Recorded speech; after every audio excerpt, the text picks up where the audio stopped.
Alors depuis quelques temps, les bagues connectées c'est à la mode et c'est dû au fait que Samsung nous a sorti sa Galaxy Ring, une bague connectée. Mais il faut savoir que sur le marché des bagues connectées, il y a déjà des concurrents qui sont bien en place, comme Ultra Human avec sa Ring Air. Bonjour à tous et bienvenue sur cette nouvelle vidéo. Comme tu l'as compris, ici on va faire un petit comparatif entre les deux bagues connectées de ces deux constructeurs. Allez, c'est parti.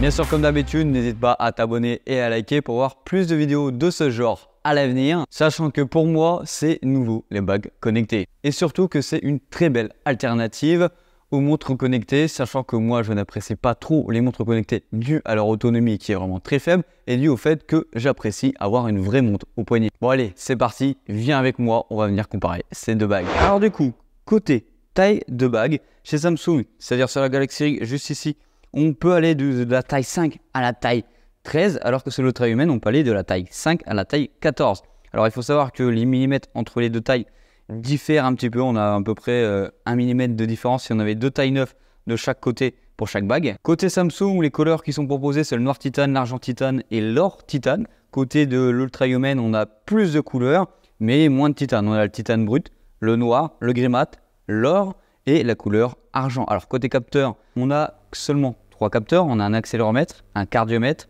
et un capteur pour venir mesurer la température de la peau. Côté de l'Ultra Human, on a le capteur pour la température de la peau, le cardiogramme toujours pour la fréquence cardiaque, le capteur de mouvement à 6 axes. Alors la composition des deux bagues diffère. Côté Samsung, on est sur du 100% titane, alors que du côté de l'Ultra Human, on est sur du titane, en tout cas pour le carénage, et on est sur de la résine en epoxy en extérieur. Personnellement, je préfère beaucoup plus la couleur en titane, en tout cas le produit en titane, que du côté de l'autre bague.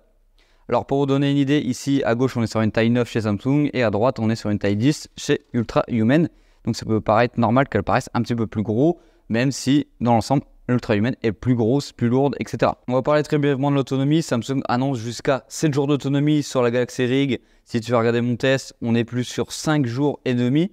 Du côté de l'Ultra Human, ils annoncent 6 jours, on les respecte bien du côté de l'Ultra Human. Alors côté de la résistance à l'eau, on est sur deux bagues qui peuvent aller jusqu'à du 100 mètres de profondeur. Je ne conseille pas d'aller à 100 mètres de profondeur avec la bague. Au niveau de l'épaisseur, peu importe la taille, chez Samsung, on sera sur une épaisseur de 2,6 mm, alors que chez Ultra Human, la taille, en tout cas l'épaisseur plutôt, varie selon la taille de ta bague. Elle varie de 2,45 à 2,8 mm. Côté poids, on a aussi une variation, que ce soit du côté de Samsung ou du côté de la Ring Air. Alors, il faut savoir que chez Samsung, peu importe la variation, on sera plus léger que l'autre bague. On varie entre 2,3 g à 3 g selon la taille. Et chez la Ring Air, on varie entre 2,4 à 3,6 selon la taille du produit. On est tous les deux sur du Bluetooth Low Energy 5.4 pour la Galaxy et la version 5 pour la Ultra Human. Gros défaut de la Galaxy Ring, mais après je pense que c'est largement voulu de Samsung. Elle est exclusivement possible de l'utiliser que sur un téléphone Android, alors que l'Ultra Human, tu peux venir l'utiliser tout simplement du côté d'Apple. Et on n'oublie pas aussi, elle marche aussi avec Android. Alors au niveau des applications, on a deux applications avec une vision complètement différente. Côté Samsung, on est sur l'application Samsung Il classique. Côté Ultra Human, on a leur application à eux.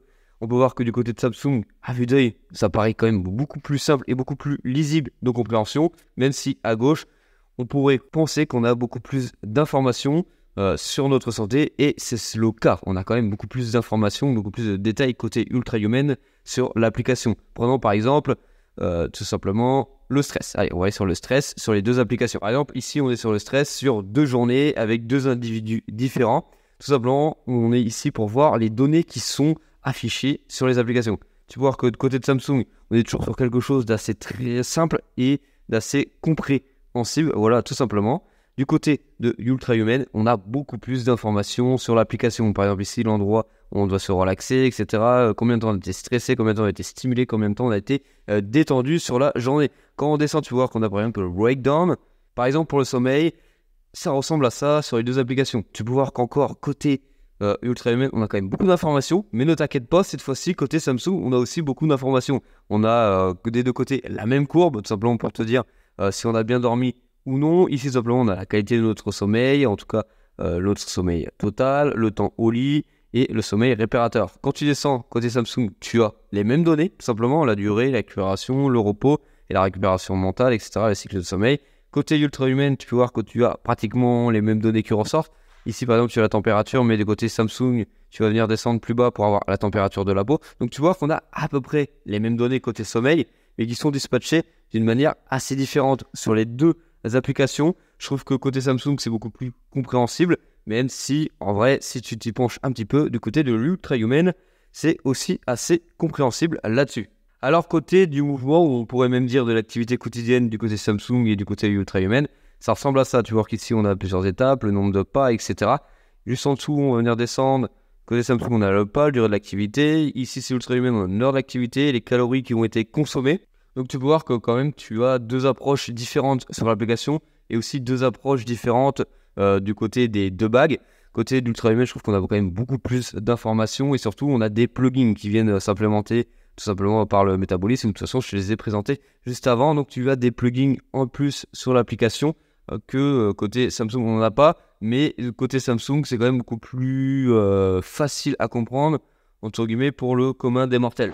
Alors, niveau design, on a deux concepts différents, même si dans le principe, c'est deux bagues connectées. D'un côté, c'est Ultrahuman, on a un côté qui est assez brillant sur la plupart des couleurs qui sont proposées. Et côté Samsung, on est sur du full titane, peu importe la couleur que tu vas venir choisir. Personnellement, j'apprécie beaucoup plus le titane sur mon doigt qu'une bague réfléchissante, en tout cas qui est beaucoup plus visible au loin. Et j'apprécie aussi également sur la Galaxy Ring tout ce qui est dimension de la bague et de la légèreté comparée à l'Ultrahuman. Alors il faut prendre en compte que aussi sur la Galaxy Ring, on a un atout en plus sur le design, bon, qui est visible et qui n'est pas très beau, mais au moins qui est très pratique dans la vie de tous les jours. Tu as derrière un petit rebord, en tout cas une petite marque qui t'indique que les capteurs sont en bas, alors que sur l'Ultrahuman, on n'a rien. Alors après, niveau fonctionnalité, c'est vrai que chez Ultrahuman, on a plus de fonctionnalités pour avoir des données sur notre santé. Alors que côté Samsung, on a vraiment les trucs les plus basiques, la température de la peau, le sommeil, tes pas, ton entraînement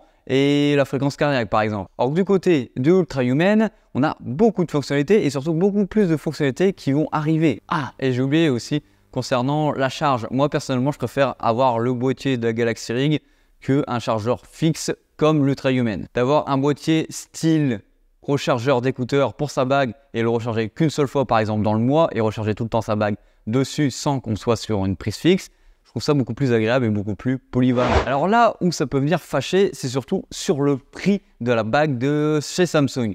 Parce qu'en soi, c'est pas un mauvais produit, c'est surtout le prix du produit. Qui, je vous rappelle, tourne autour des 450 €. Bon, tu peux l'avoir un petit peu moins cher. Normalement, si tu es Samsung Premium, ça arrive à peu près au prix de l'Ultrahuman, c'est-à-dire c'est autour des 350 €. Mais à côté de ça, on a moins de fonctionnalités que du côté du Ultrahuman. Et on va dire qu'on a une expérience constructeur derrière qui n'est pas encore acquise par Samsung côté bague connectée. Parce que de ce que j'ai pu apprendre sur Internet, c'est un produit qui n'est pas du tout réparable. Alors je pourrais pas dire du côté du Ultrahuman si la bague est réparable aussi, mais en tout cas c'est un point marquant que Samsung n'a pas annoncé lors de la présentation de cette bague. Autre point positif pour l'Ultrahuman, c'est qu'on a des fonctionnalités qui sont à ajouter au fur et à mesure.